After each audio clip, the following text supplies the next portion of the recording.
नमस्कार दर्शकों, हमारे आज के इस कार्यक्रम में आप सभी का बहुत बहुत स्वागत है। दर्शकों, महिलाओं ने अपने हुनर से हर क्षेत्र में अपना नाम दर्ज कराया है और ऐसी विभिन्न भूमिका भी निभाई है जिसे सभी लोग जागरूक होते हुए उनके नक्शे कदम पर चलने के लिए प्रेरित भी होते आए हैं। जी हाँ, तो आज हम आपकी मुलाकात कराने जा रहे हैं retired army officer captain Meera Siddharth Dave ji से। कैप्टन मीरा, आपका हमारे इस कार्यक्रम में बहुत बहुत स्वागत है। धन्यवाद राधिका जी। कैप्टन मीरा जी, सबसे पहले तो मैं आपसे जानना चाहूँगी कि आप कहाँ से बिलोंग करती हैं, आपका जन्म कहाँ पर हुआ, इसके बारे में हमें बताइएगा। राधिका जी, आपको और दूरदर्शन पोर्ट ब्लेयर केंद्र के आपके सभी दर्शकों को मेरा नमस्कार, जय हिंद। आपने प्रश्न पूछा मैं कहाँ से बिलोंग करती हूँ, तो एक आर्मी ऑफिसर हूँ, स्वाभाविक है। भारत से बिलोंग करती हूँ, भारतीय हूँ जी। और मेरा जन्म स्थल है गुजरात में वलसाड़। भारत में जो गुजरात स्टेट है उसमें वलसाड़ में मेरा जन्म हुआ। जी। हम जानना चाहेंगे कि आपकी स्कूली शिक्षा और कॉलेज की जो पढ़ाई है वो कहाँ से आपने की है? जी, शुरुआत जो है वो मेरे गुजरात से मेरी पढ़ाई की हुई, लेकिन फिर नियति मुझे लेके गई चेन्नई। और मैं इसलिए कहती हूँ कि नियति मुझे लेके गई क्योंकि मेरी आर्मी की जो यात्रा है उसका जो बीजारोपण है वो भी चेन्नई में हुआ। इसलिए मैं कहती हूँ कि कहीं ना कहीं इसमें नियति है जो मुझे चेन्नई मेरे आगे की पढ़ाई के लिए लेके गई, स्कूल्स की पढ़ाई के लिए। सो मेरा जो प्राइमरी एजुकेशन शुरू हुआ वो चेन्नई की एक इंटरनेशनल बोर्डिंग स्कूल है, त्रिवेणी एकेडमी। वहाँ पे मेरी माता वहाँ टीचर थे और वहाँ पे हमारा प्राइमरी एजुकेशन शुरू हुआ। और वहाँ पे officers training academy saint Thomas church के पास जो हमारी आर्मी की ट्रेनिंग एकेडमी है जहाँ पे ऑफिसर्स ट्रेन होते हैं, सो वहाँ पे मैंने एक बड़ा सा बोर्ड देखा था जिसमें एक आर्मी ऑफिसर यूनिफॉर्म में है और उसमें लिखा था do you have it in you. I think I was in 4th standard, चौथी कक्षा में थी तब मैं। एंड समहाउ वो बोर्ड ने एक ऐसा रिएक्ट किया एंड ना it hit my heart directly. And I think तभी जो है वो बीजारोपण हुआ। यस, सो वो मेरी प्राइमरी एजुकेशन का था। एंड देन मैंने अपनी फर्दर स्कूलिंग सूरत में की। ग्रेजुएशन मैंने जोलॉजी में किया, पोस्ट ग्रेजुएशन बायोटेक्नोलॉजी में किया और that was in Sardar Patel university, Anand, Gujarat, Vidyanagar में है, वहाँ से पूरा किया। और उसके बाद अपनी आगे की education after I left my service army से IIM अहमदाबाद से अपनी एजुकेशन पूरी की और फिर एक कॉरपोरेट जर्नी शुरू की मैंने। जी जी। तो जिस तरह से आप एक आर्मी ऑफिसर हैं तो हम इसकी जो जर्नी है इसके बारे में हम आपसे जानना चाहेंगे, आपका अनुभव कैसा रहा, इसके बारे में आप हमारे दर्शकों को बताइएगा। जी, सो मैं वहीं से शुरू करती हूँ। बिल्कुल। जो बीजारोपण जहाँ पे हुआ एंड बहुत ही कोमल तब आई थिंक एक मनस्थिति रही एक 4th स्टैंडर्ड के बालक के हिसाब से। एंड उसके बाद जब नॉर्मल पढ़ाई शुरू की ग्रेजुएशन में कहीं ना कहीं आई थिंक जो वो बीजारोपण हो गया था आर्मी के लिए इन 1999 जब कारगिल युद्ध हुआ। एंड थैंक्स टू मीडिया, आप सबके माध्यम से हमारे ड्राइंग रूम्स तक हम एज एन आम नागरिक हम देख पा रहे थे कि हमारे जो जवान, हमारे जो सिपाही ऑफिसर्स अपना वीर, अपना बल जो कारगिल युद्ध में दिखा रहे थे, हमारे ड्राइंग रूम्स तक आपके माध्यम से हमें वो दिख रहा था। और जब वो बीजारोपण जब वो चेन्नई में हुआ था, जब हमने ये कारगिल युद्ध देखा, so I think yes that was the fuel behind the fire. And जो एक जोश था कि यस अब आगे कुछ करना है, उसको एक दिशा मिल गई उसकी वजह से। एंड वो फायर जलता रहा। And while I was in my college के दौरान NCC में ज्वाइन किया मैंने। एंड यस 3 वर्ष अपने NCC कॉलेज में मैंने पूर्ण किए। I got my B certificate, C certificate in NCC। और उसके बाद यस, क्योंकि विद्या बहुत आवश्यक है आपके जीवन में, इसलिए ग्रेजुएशन कंप्लीट करने के बाद पोस्ट ग्रेजुएशन बायोटेक्नोलॉजी में किया। उसके बाद जो है आर्मी के लिए मैंने फॉर्म भरा टू बिकम एन ऑफिसर। तो ये एक बहुत लंबी प्रक्रिया है राधिका जी, जो मैं आपके दर्शकों को ये बताना चाहूँगी, जिससे वो लाभान्वित होंगे कि अगर एक महिला हो आप या एक पुरुष हो और ग्रेजुएशन के बाद आप इंडियन आर्म फोर्सेस में, स्पेसिफिकली इंडियन आर्मी में एज ऑफिसर सिलेक्ट होना चाहते हैं, तो आपको किस किस चीज़ों से, क्या क्या सिलेक्शन प्रोसेस है उससे गुजरना पड़ता है. So after graduation you apply for Indian Armed Forces, Indian Army for the selection of an officer. आप CDS की एग्ज़ाम देते हैं, Combined Defense Services, जो कि UPSC कंडक्ट करता है, यूनियन पब्लिक सर्विस कमीशन, जो IAS IPS के ऑफिसर्स के लिए एग्ज़ाम कंडक्ट करते हैं. वही सेम बोर्ड जो है इंडियन आर्मी ऑफिसर्स, जब हम भरते हैं CDS के एग्ज़ाम के लिए फॉर्म भरते हैं, वही बोर्ड एग्ज़ाम कंडक्ट करता है, रिटन एग्जामिनेशन होती है. सो अगर उसके बाद वंस यू गेट सिलेक्टेड और आपका इंटरव्यू आता है for SSB, that is service selection board interview.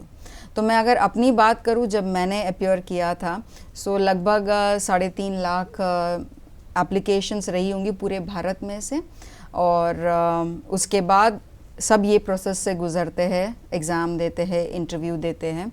And मेरा इंटरव्यू था इलाहाबाद में. सो तब 3 सेंटर्स थे, इलाहाबाद, भोपाल एंड बैंगलोर, अब कपूरथला भी है. तो हर जगह ये एग्ज़ाम्स, इंटरव्यू कंडक्ट होते. 5 दिन का ये इंटरव्यू होता है राधिका जी.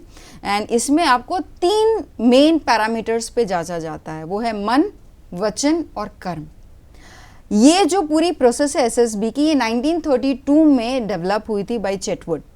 सो तब से इट इज़ इतनी एक फुल प्रूफ ये एक प्रोसेस डिज़ाइन की गई है कि इसमें एक मनुष्य को जब ये 3 पैरामीटर्स पे जाता जाता है, दैट इज़ मन, वचन, कर्म.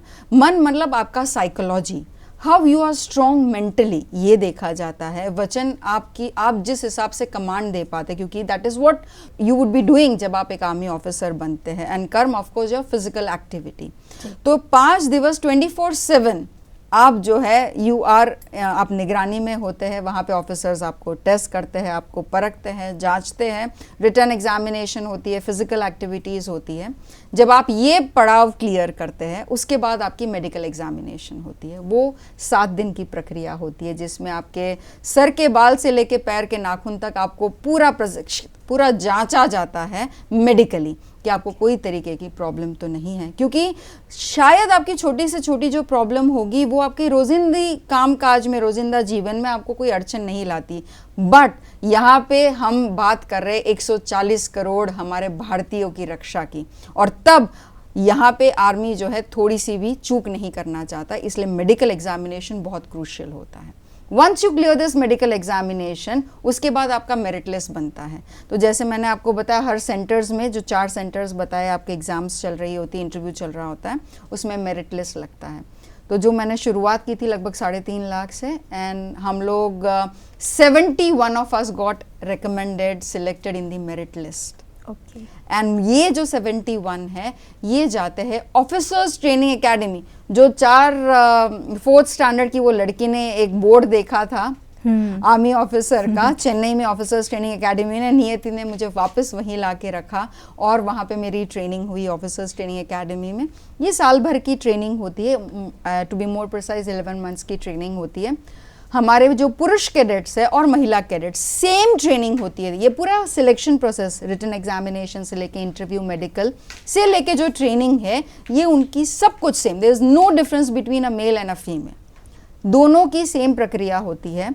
और after successful completion of training में हमारे लगभग 20-21 सब्जेक्ट्स होते हैं पढ़ने के. सो उसके बाद आपको हर एक पैरामीटर्स में आपको निपुण किया जाता है. So that is very much important. And academy वो स्थल है जहाँ पे आपको मेंटली स्ट्रॉन्ग किया जाता है. इसका कारण इसलिए राधिका जी ये है मेंटली स्ट्रॉन्ग कहने का, क्योंकि एक बच्चा आफ्टर ग्रेजुएशन, एक लड़की या एक लड़का जब जाता है, तो उसको नहीं पता होता कि उसकी शारीरिक क्षमता कितनी है. वो तब पता चलता है उसको. कारण ये है कि आप शुरू करते हो 1.5 किलोमीटर रन से, 2.5 kilometre run, 5 kilometre run, 15 kilometre run, 25 kilometres run, 40 kilometres of run. और ये केवल दौड़ना नहीं है, इसमें आपके पास 15 किलो का वज़न होता है, 5 किलो की राइफल होती है, and you have your heavy boots also, और उसको एक स्टिपुलेटेड टाइम में कंप्लीट करना होता है। तो आपको ये देखने से लगता है कि ये फिजिकल स्ट्रेंथ है, नहीं, ये मानसिक क्षमता है कि आप तब जानते हो कि अच्छा मेरा शरीर 40 किलोमीटर भी दौड़ सकता था इतने वेट के साथ। So this is what is academy आपको ट्रेन करती है to be mentally strong. And after successful completion of training I got commission as lieutenant Meera Dave. Great ma'am, बहुत बहुत शुभकामनाएं आपको। धन्यवाद। जिस तरह से हम जब आगे बढ़ते हैं अपने जीवन में, तो अगर हमारा परिवार का साथ हो तो और आसानी हो जाती है। तो हम जानना चाहेंगे कि आपका परिवार का सहयोग आपके साथ कैसा रहा? ईश्वर की बहुत कृपा रही है मुझ पर राधिका जी, विवाह से पहले भी और विवाह के पर्यंत भी, क्योंकि मैं अपने परिवार में, मैं कह सकती हूँ 4 फादर्स में से मैं पहली थी, चाहे वो आप लड़का गिन लो या लड़की गिन लो, जो कि इंडियन आर्म फोर्सेस में एज एन ऑफिसर कमीशन हुआ था। सो यस, एक परिवार में कहीं ना कहीं, क्योंकि जब परिवार में कोई भी फील्ड की किसी को जानकारी नहीं होती है, एक क्यूरियोसिटी होती है, एक डर भी हो सकता है कि क्या होने वाला है। And army is a very, आप जहाँ पे भी जाते हो, आप they are very difficult terrains जहाँ पे आपकी पोस्टिंग भी होती है। बट जैसे मैंने कहा कि मेरी ईश्वर की कृपा रही है, मेरे माता पिता का बहुत सहयोग रहा है, एंड एक मोटिवेशन रहा है कि डोंट वरी, हम हैं, आप कर लोगे, क्योंकि आपको आप में विश्वास है तो मुझे आप में विश्वास है कि आप कर लोगे। एंड विवाह के बाद as a strong support, as a pillar, as a rock, और as the power behind the punch, मेरे पतिदेव, मेरे गुरुदेव सिद्धार्थ दवे जी सदैव उनका एक मोटिवेशन रहा है, उनका एक पुश रहा है, और आज आपके सामने मैं बैठी हूँ। जी जी बिल्कुल।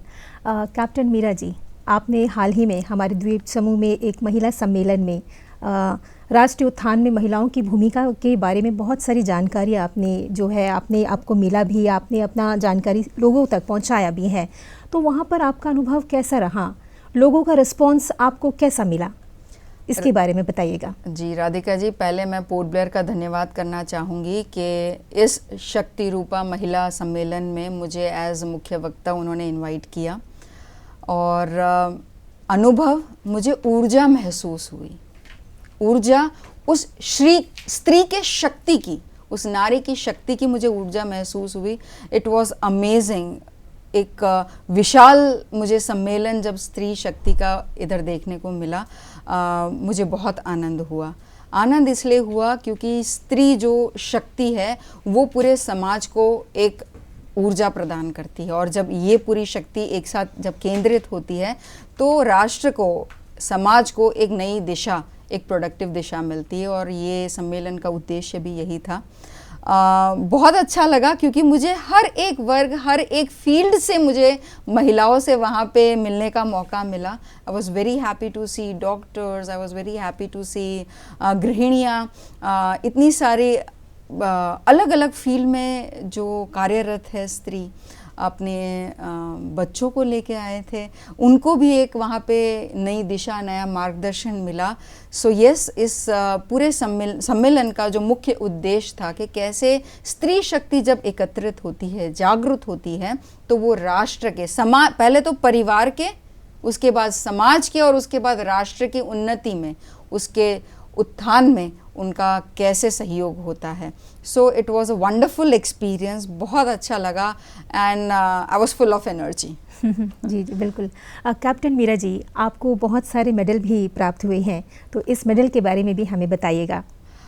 जी, ये मैं कह सकती हूँ एक्चुअल में खून पसीने आंसू की कमाई है। यस, वाई आई से सो बिकॉज जो मेरी पहली पोस्टिंग हुई थी वो थी राजस्थान पाकिस्तान बॉर्डर पे।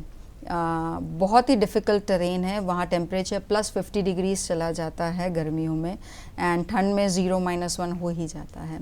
एंड जब मेरी पोस्टिंग वहाँ पे हुई थी तब वहाँ पे हमारे पास पक्के मकान नहीं थे, तो हम उसको बाशास कहते हैं।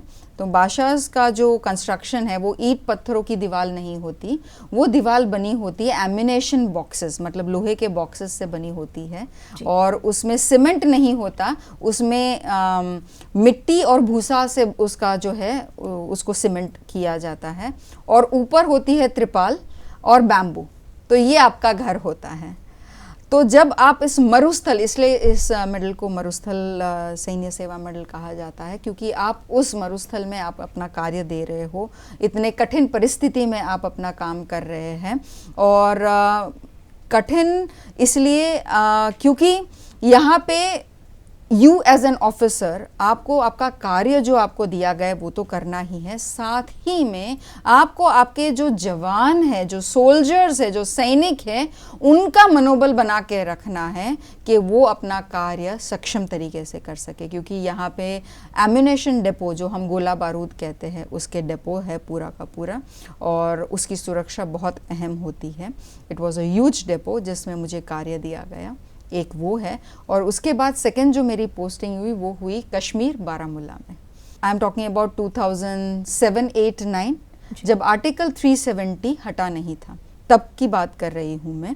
और तब सिचुएशन बहुत डिफ़िकल्ट थी, क्योंकि बारामूला को हमारे जो आतंकवाद है उसका जन्मस्थल माना जाता है। It's a terrorist prone activity area, and 24/7 as an officer और जो सोल्जर्स है उनको AK-47 इंसास CMG से 24/7 लाइव एम्यूनेशन के साथ वहाँ कार्यरत होना होता है। सो ऐसा नहीं है कि आप महिला हो तो ओके आपको ग्रांट किया जाता है, आप नहीं आओगे तो चलेगा, नहीं, आप महिला पहले नहीं हो, आप ऑफिसर पहले हो। ये बहुत इंपॉर्टेंट है, and army gives this opportunity. स्त्री को, महिला को ये अपॉर्चुनिटी दी जाती है कि आप जेंडर से हट के आप अपना रोल पहले करेंगे, और जो आपके सैनिक है वो आपको ऑफिसर देखते हैं पहले, rather than a female officer या पुरुष ऑफिसर। तो चाहे वो रात के 2 बजे हो, 3 बजे हो, 12 बजे हो, आपको जो आपके पेट्रोलिंग है, जो कार्य है, वो आपको करने होते हैं। और ये पोस्टिंग इसीलिए राधिका जी बहुत इंपॉर्टेंट हुई क्योंकि वहाँ पे आर्मी ने मुझे कार्य सौंपा था ऑपरेशन सद्भावना का। तो मैं आपके दर्शकों को ये एक इम्पॉर्टेंट चीज़ बताना चाहती हूँ। ऑपरेशन सद्भावना जो है वो आर्मी का यह कार्य है कि कैसे कश्मीर के जो लोकल लोग हैं वहाँ उनको कैसे ये बताया जाए कि आप भारत के ये इम्पॉर्टेंट अंग हैं, you are a very important part of India. So जो मुझे इसमें कार्य दिया गया था वो वहाँ की जो लोकल कश्मीरी महिलाएं हैं, वो ऐसी महिलाएं जिनके घर के पुरुष, चाहे वो पिता, भाई, पुत्र, बेटा हो, वो आतंकवाद में मारे गए हो, आतंकवादियों से मारे गए हो। तो अब उस घर में कमाने वाला कोई नहीं है, वो केवल महिलाएं हैं। तो कैसे उन महिलाओं को सशक्त किया जाए, एम्पावर किया जाए, वो कार्य मुझे सौंपा गया था। एंड इस ऑपरेशन के अंतर्गत जो मैंने इसमें स्किल एनालिसिस सबसे पहले किया, तो वहाँ की महिलाओं के लिए सबसे ज़्यादा सहज रूप से वो क्या कर सकती है, तो वो थी कढ़ाई और बुनाई। वो उनके लिए बहुत नेचुरल स्किल थी। तो वो जब स्किल एनालिसिस किया, हमने सोचा इसमें ज़्यादा इनको निपुणता दी जाए। Usha fashion designing school Lucknow में जो है, वहाँ से कोलैबोरेशन किया हमने और ये महिलाओं को सिलेक्ट किया। अब क्योंकि मैं आपको बोल रही हूँ बहुत इजी लग रहा होगा, महिलाओं को सिलेक्ट किया, वहाँ उनको ट्रेनिंग दी, बट मैं उन महिलाओं की बात कर रही हूँ जहाँ घर में उनके कमाने वाले पुरुष नहीं थे, मानसिकता ऐसी है, घर से बाहर नहीं निकले थे। तो एज एन ऑफिसर सबसे बड़ी चैलेंज मेरे लिए ये थी कि कैसे उनको कन्विंस किया जाए, कैसे उनको मनाया जाए कि ये जो कार्य आपके लिए किया जा रहा है आपके अच्छे के लिए, आपके परिवार के अच्छे के लिए है। So it was a very difficult task, उनको समझाना, उनको मनाना। यस, वो कंप्लीट किया। एंड आफ्टर एक कोर्स करिकुलम डिज़ाइन किया गया पूरा डिज़ाइनिंग का, स्टिचिंग का, और आफ्टर सक्सेसफुल कंप्लीशन उनकी एग्ज़ाम ली जाती थी, वो कंप्लीट हो जाए, फिर उनको एक स्विंग मशीन दिया जाता था at the completion of the course. क्योंकि ये केवल ऐसा नहीं था कि उनको सिखाना है, उनको आत्मनिर्भर करना है, उनको सशक्त करना है।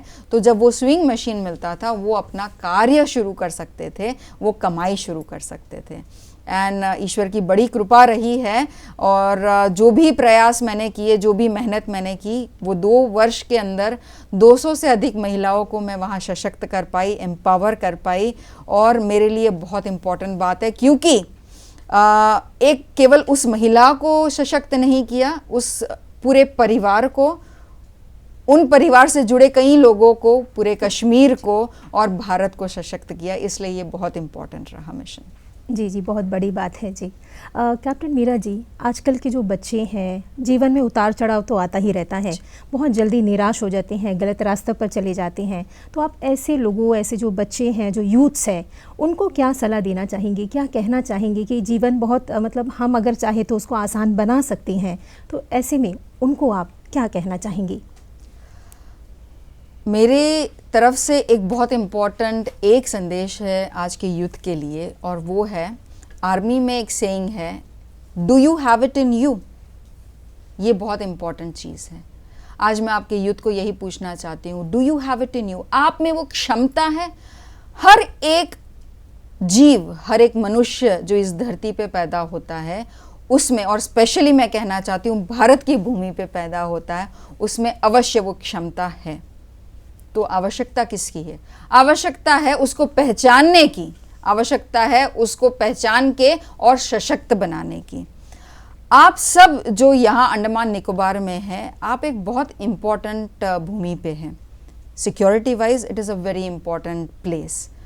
आपको सशक्त होना, आपको जागरूक होना बहुत आवश्यक है, क्योंकि जब आप जागरूक होंगे तो आप बनेंगे इस भारत भूमि के प्रथम सैनिक, और ये एक बहुत बड़ा कार्य है। आप अपनी जो भी फील्ड है उसमें आप अपना 100% देंगे तो वो तो आप कार्य करेंगे ही करेंगे, लेकिन राष्ट्र के लिए क्या कार्य करेंगे वो भी बहुत इम्पॉर्टेंट है, और वो है एक जागरूक नागरिक बन के। जागरूक नागरिक से मेरा कहने का तात्पर्य ये है कि आप अपने देश के आँख और कान बनेंगे। You are the first respondent of your nation, क्योंकि आप इतनी क्रिटिकल सिक्योरिटी पोजीशन इस पोर्ट ब्लेयर की, अंडमान निकोबार की है।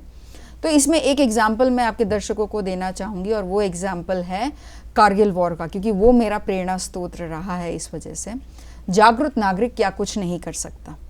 तो कारगिल वॉर आपके लिए जानना इसलिए आवश्यक है कि एक ऐसा चरवैया था, राधिका जी, जो नॉर्मल अपनी रूटीन कर रहा था, लेकिन वो जागरूक था। तो कारगिल वॉर जब शुरू हुआ उससे पहले उसने देखा यहाँ कुछ हलचल चल रही है, और यह हलचल मेरे यहाँ के लोकल नहीं लग रही है।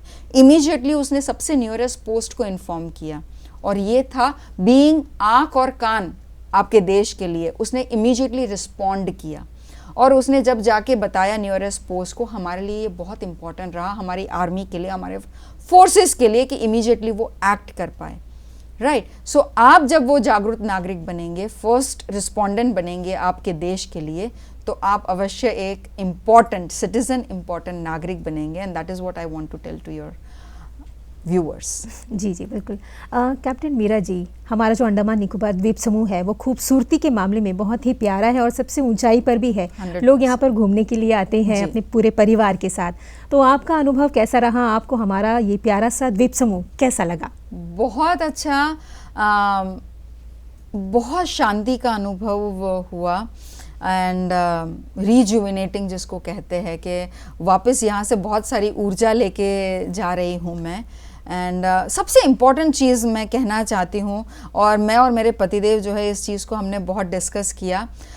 हमने ये चीज़ पोर्ट ब्लेयर में और हैवलॉक, हम 2 ही जगह विज़िट कर पाए, बट हमने ये हर एक नागरिक में, इधर जो यहाँ का लोकल नागरिक है उसमें हमने देखा कि यहाँ का लोकल नागरिक जो है वो बहुत सिंसियर है और फुल ऑफ डिसिप्लिन है। ये मैं कहना चाहती हूँ। और एक चीज़ जो इस दोनों को टिक करती है और कंफर्म करती है वो है शिस्त, इसलिए क्योंकि हेलमेट जो है यहाँ पे पहन के रखते हैं। It's a very important rule of traffic कि आपकी भी सुरक्षा, आपके परिवार की भी सुरक्षा है। ना ही वो हेलमेट पहनते हैं, उसको स्ट्रैप भी करते हैं। आपको लगेगा कि मैम ये आप बहुत छोटी सी बात कर रहे हो। नहीं, ये छोटी सी बात इसलिए नहीं है क्योंकि यहाँ कैमरास नहीं है 24 आवर्स आपको मॉनिटर करने के लिए। उसके बावजूद भी यहाँ हर जगह, हर कोने पे पुलिस ऑफिसर्स नहीं है आपको मॉनिटर करने के लिए, चालान काटने के लिए। उसके बावजूद भी हम रात को 10 बजे निकल के आ रहे थे, तो जो मैं देख रही थी 2 व्हीलर पे जा रहा है, उसने हेलमेट पहना है, उसने स्ट्रैप किया है, ये सिंसियरिटी, ये डिसिप्लिन छू गया हमको. And the people here are very loving, बहुत एंड यस बहुत नेक है. दे मतलब they are very helpful. We really loved it. और अभी हमारा आई थिंक नॉर्थ अंडमान है, वो विज़िट करना बाकी है. सो ये प्रॉमिस करके जाते हैं हम बहुत जल्दी वापस आएंगे. जी जी बिल्कुल.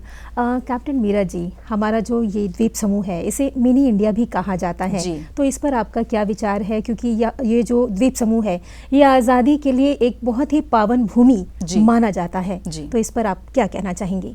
ये माना जाता है, ये है पावन भूमि हमारे भारत की. एंड यस ये शक्ति रूपा कॉन्फ्रेंस में भी ये चीज़ का मैंने उल्लेख किया था, क्योंकि ये हमारा लघु भारत है. यहाँ मुझे अपने हर जगह से तमिलनाडु, बंगाल, असम, महाराष्ट्र, मध्य प्रदेश, उड़ीसा, हर जगह की, गुजरात से अब हम आ ही गए हैं इधर. सो यस ये लघु भारत हमें यहाँ देखने को मिला. एंड यही यहाँ की स्ट्रेंथ है, यही यहाँ की शक्ति है. क्योंकि आप एकत्र भारत को हम कहते हैं कि it is unity in diversity जो हम कहते हैं. आई थिंक यही यहाँ हमें बहुत स्पष्ट रूप से देखने को मिलता है. ये जो डाइवर्सिटी है भारत की, वो यहाँ की यूनिटी और वो यहाँ की स्ट्रेंथ है, वो यहाँ को यूनिक बनाता है. So that's amazing. यस जी जी.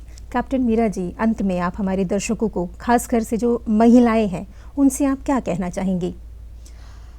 मैं अपनी दूरदर्शन की महिला की दर्शकों को यही कहना चाहती हूँ कि स्त्री शक्ति है, नारी शक्ति है, और स्त्री से, नारी से पूरा परिवार खड़ा होता है. सो आप में वो क्षमता है कि आप अगर बस ठान लो तो कुछ भी असंभव नहीं है. और यही श्री कृष्ण ने गीता में भी कहा है 10वें अध्याय में 34वें श्लोक में कि स्त्री के जो गुण हैं, कीर्ति, स्मृति, धृति, क्षमा, ये सब मैं हूं. तो जब कृष्ण खुद कह रहे हैं कि स्त्री के ये गुण मैं हूं, तो आप में तो वो गुण भर भर के भरे हुए हैं. बस ज़रूरत है तो उस गुणों को पहचानने की, उनको तराशने की और उसे ज़्यादा सक्षम करने की. अब समय आ गया है कि आप अपने राष्ट्र के लिए क्या योगदान दो, वो आप दिखा दो. तो प्लीज़ यूटिलाइज दिस वैल्यूज़. आपकी ये शक्तियों को एकत्रित कीजिए और उनको इस्तेमाल कीजिए, उनका उपयोग कीजिए राष्ट्र के उत्थान में, राष्ट्र के निर्माण में. धन्यवाद. कैप्टन मीरा जी, आज आप हमारे कार्यक्रम में आई, अपना कीमती समय हमें दिया और अपने अनुभवों को हमसे साझा की. इसके लिए हमारे दूरदर्शन की सभी टीमों की तरफ से आपको ढेरों ढेरों शुभकामनाएं. बहुत धन्यवाद राधिका जी. तो दर्शकों, हमें हमेशा अपने प्रतिभा को आगे लेकर आना है और नारी शक्ति का परचम लहराना है. इसी उम्मीद के साथ अब हमें दीजिए इजाजत. नमस्कार.